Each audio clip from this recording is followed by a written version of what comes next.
Hello Year 10. Obviously we've had a slight change of plan this week with a lot of you now working from home.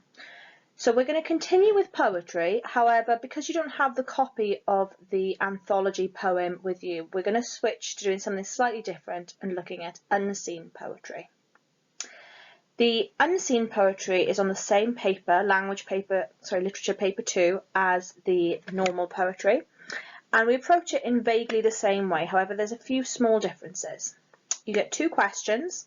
The first one is a long form essay, it's worth 24 marks, where you have to comment on how a poem presents a certain theme in one poem that you'll have never seen before. You should spend about 35 minutes writing an answer, and it only assesses AO1, your points and your quotes, and AO2, your techniques and analysis. There is no need for any context because it's an unseen poem. The second question is a comparison between the poem that you've looked at in question 1 and another poem, where you have to compare their differences in the methods that they've used to present a different theme. Today we're just going to have a look at section 1. Obviously this is all really good practice for any kind of poetry analysis. So what we're going to do is have a look at a poem. I'm going to walk you through the analysis of it. I would suggest you take notes. And at the end I'm going to give you half an hour or so to write a little bit of an analysis based on an unseen poem to use your poetry analysis techniques. If at any point you are stuck, you can log back onto Teams to the lesson and ask for help. And at the end of the lesson, I want you to either snapshot a picture on your phone if you've handwritten, or email me your typed response so I can give a little bit of feedback next lesson. Okay, so as a summary, we're going to look at an unseen poem together, you're going to take notes, then you're going to have some time to write a response, and then you're going to send it to me at the end of the lesson. Okay? Hopefully we'll be back in school next week. If we're not, we will continue with unseen poetry until we are back in school and we can return to the poetry anthology. Okay, off we go. The poem we're going to look at today is a poem called Rejection by Jenny Sullivan. And the question we're going to answer for part 1 is, how is rejection presented in Jenny Sullivan's poem? Rejection. Rejection is orange, not as one might think, grey and nondescript. It's the vivid orange of a council worker's jacket, a coat of shame that says he doesn't want you. Rejection tastes like ashes, acrid, bitter. It sounds like the whisper of voices behind my back. He didn't want her. He dumped her. It feels like the scraping of fingernails on a blackboard. Not ache or stab of pain, but like having a layer of skin missing. Rejection looks like me, I suppose. Slightly left over, like the last curled sandwich when all the guests have gone. Once you've read the poem through, this is the strategy I would suggest you use in order to make sure that you're looking at the full poem. Obviously, if there's something you cannot do, like if you're struggling to find anything for punctuation or structure, you should just look for another quote that you can discuss within the poem. So first, I would suggest you try and discuss the title and why it's relevant. Then look at the first or the beginning of the only stanza. Then try and look for a pattern in the poem or a contrast, a turning point. Fourth, you look at the use of punctuation or structure, particularly if you're looking for a high-end response. And then finally, look at the end of the poem and think about what the message is. What is the poet trying to tell us? And at any point, link it to what is the tone of the poem. So we're going to discuss the title first. Obviously, the title Rejection conveys a negative emotion. If you're utterly stuck, just think about, do you think it's a positive or a negative tone conveyed by the poem?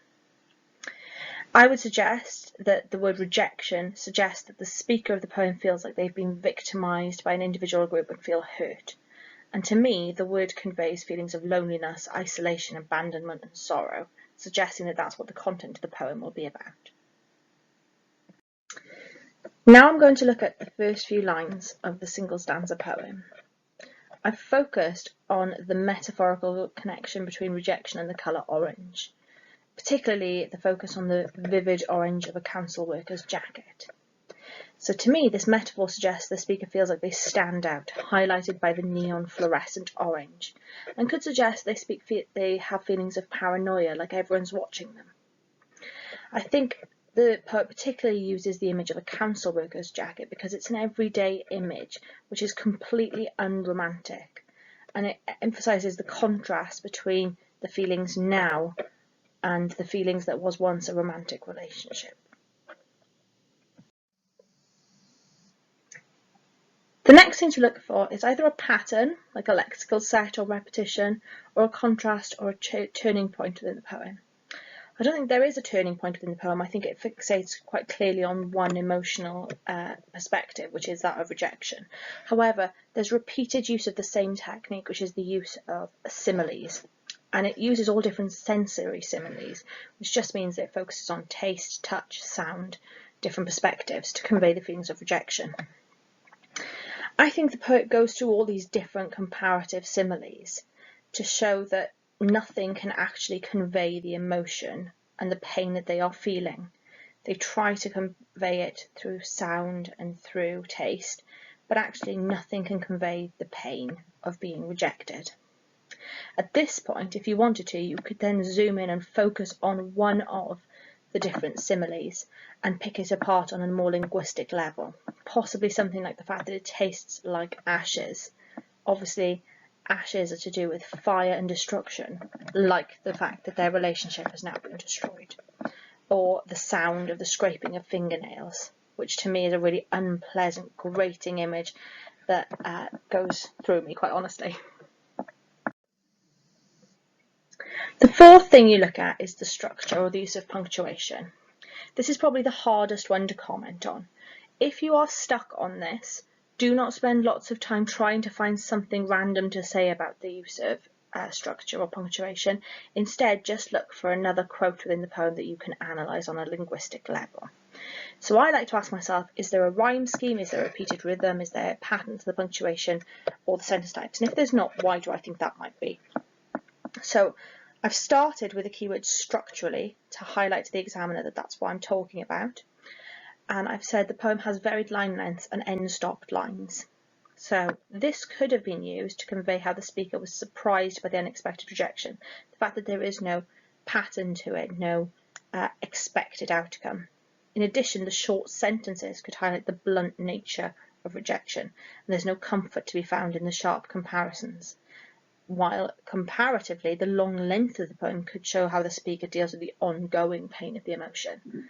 Nothing that I've written there is concrete from my knowledge of studying the poem. It's just my opinion. So feel free to say what you think it could suggest, as long as you're using tentative language like could have been used. You cannot say for certain because we don't know what the writer's intention was, remember. The final thing to do then is to look at the end of the poem, try and find an interesting quote to discuss, and try and figure out what the message of the poem is. So I've said at the end of the stanza, the poet seems disengaged from the expected pain of rejection, shown through the simile like the last curled sandwich. The comparison with an inanimate and undervalued object, which just means something that's not alive, could demonstrate their feeling of numbness as they dehumanise themselves. I personally think it's quite an odd comparison, so they're trying to show how odd they feel, how they don't fit in anymore. The final lines highlights feelings of isolation as the speaker projects the feelings of rejection to encompass other individuals external to the relationship, emphasising their vulnerability. It's not just that the partner in the relationship has gone, it's all the guests, and this speaker feels utterly alone. So overall then, I've said the poem seems to convey the ongoing pain of rejection and feelings of paranoia and exposure the experience incites in the speaker.